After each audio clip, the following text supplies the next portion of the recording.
some 7 others have yesterday petitioned United Nations and other international bodies to look into matters relating to the outcome of the December elections to help resolve the difference between the parties. I have been joined in the studio here with David Kumi, who is the Executive Secretary to CARE Ghana, one of the CSOs who have petitioned the United Nations. Mr. David, thank you so much for joining us. Thank you for having me.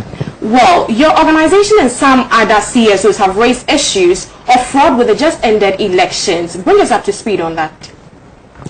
Thank you very much. Yesterday, 7 of the CSOs, including Care for Free and Fair Elections Ghana, CARE Ghana, petitioned the United Nations, the European Union, the American government, the UK government, the Canadian government, the French government, through their embassies in this country, calling on them to intervene with the impasse between the Electoral Commission and then the NDC, because we have realized that as members of this country and looking at the things that are happening, it's very important for us to also add our voice, or maybe also contribute our quota to ensure that peace prevails in the country. You know, our democracy is a fledgling democracy.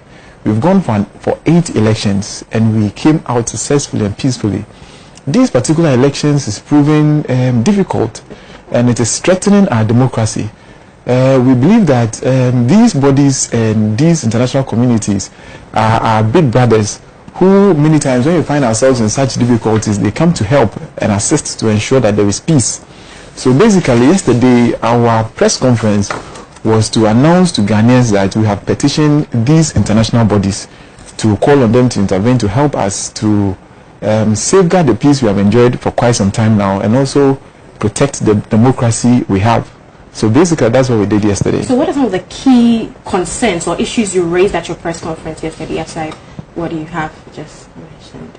Okay, we called on the international bodies to first of all impress upon the Electoral Commission to, as it were, for us, we think that a recollation will help resolve the impasse and the disputes that had occurred in the just ended elections.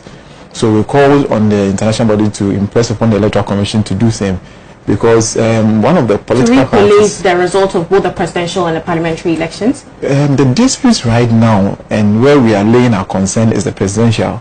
With the parliamentary, there are some issues with some parliamentary, result of some constituencies as well. We are very much aware about that, and that is as well the duty of the Electoral Commission. Normally what we are told is that the elections are won at the polling centers. Exactly. So basically collation centers should be pronouncing who becomes the MP for that particular constituency.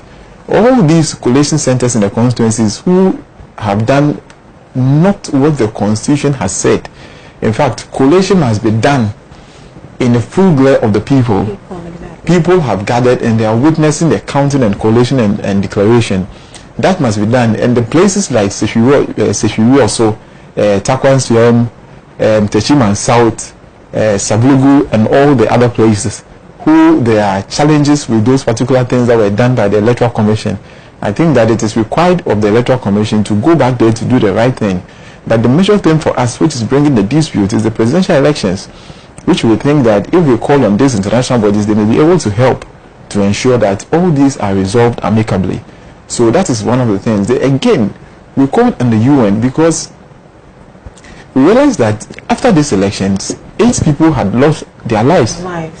And we've all heard this. Elections is about counting of heads, not cutting of heads. So nobody should lose his or her life just because of going to queue to cast a ballot.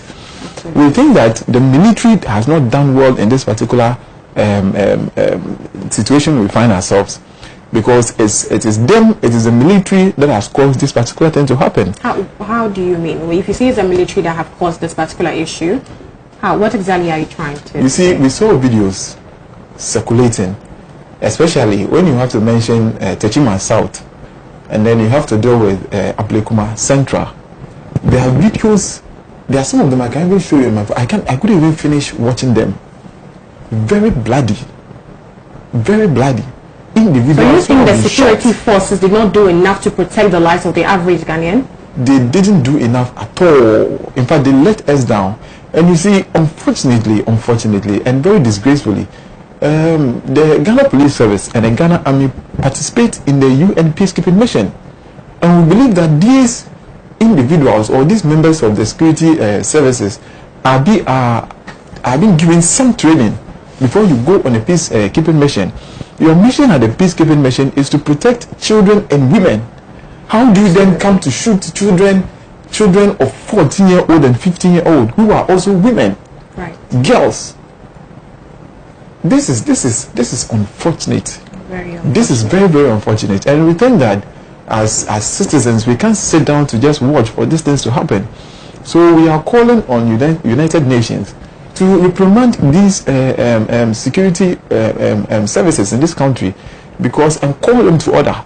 You realize that just recently, individuals who are aggrieved by the just ended elections, one of the avenues that you can use to demonstrate your displeasure is a demonstration.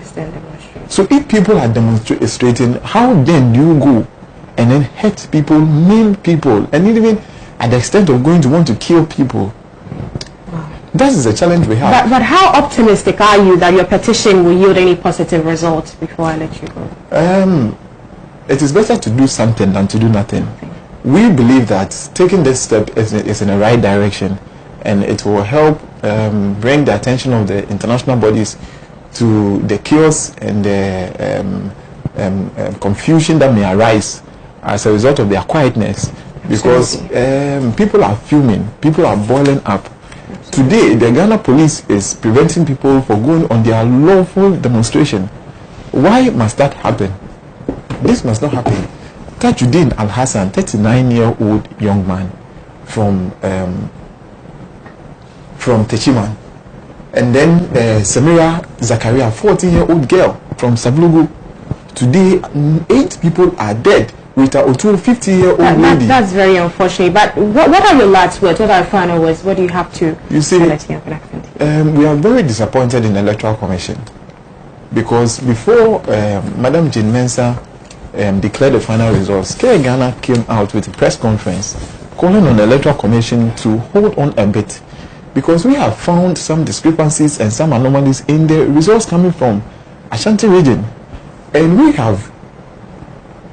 what we saw was that, in fact, 236,526 unlawful votes have been added to that of Nana Akofu Ado, His Excellency, and then 69,434 votes has been unlawfully added to that of John Dramani Mahama. And we called the Electoral Commission that this is what we have found. So we are calling your attention, investigate and see, because we believe that in the northern region, in the eastern region, in the central region, such things were coming from there. And we chanced upon this particular information, and we brought it out, calling on the attention of the Electoral Commission. As intransigent as the Electoral Commission has been, they ignored their call, and then they went ahead. So aside from you, and what other international bodies have you petitioned? The United Nations, and then? The United Nations, the European Union, the American Embassy, the American government through the embassy here, the UK Embassy, the UK government through the UK Embassy here, the Canadian government, the France government, and then the Australian government. These are the bodies we have. Thank you so much for joining us. Over the last 1 week, I've been thoroughly disgusted by statements attributed to senior political figures in our country.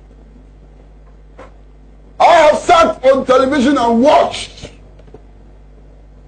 prominent politicians threatening to burn down the house of Mr. Gbevlo Latte, Lieutenant Colonel Gbevlo Latte, former head of national security, and threatening to burn him to ashes, and threatening to burn former President John Dramani Mahama alive.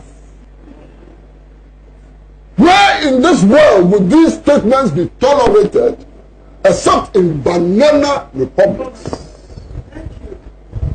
I cannot believe it. That in Ghana today, people can sit on television and claim and proclaim that they will burn a former president alive, and that they have surveyed and know where his house is. They can tell the Glorate that we know your house is in East Legon. We know where it is. We'll burn it down and so on. And nothing happens. What kind of country are we building? Is this the kind of country that Kwame Nkrumah fought for? No. And I've heard another leading politician sitting on television and saying that the people of Ashanti should locate the houses of NDC members and get ready to attack them, to kill them.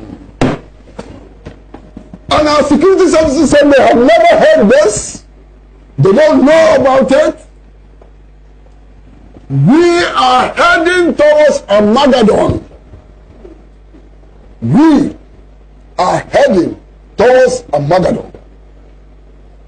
If our leaders refuse to take, and if our leaders focus all their energies and attention on how to grab power and keep it forever, our leaders must know that nobody has succeeded in seizing the people's power and keeping it forever. It will never happen in Ghana. It has never happened anywhere in the world.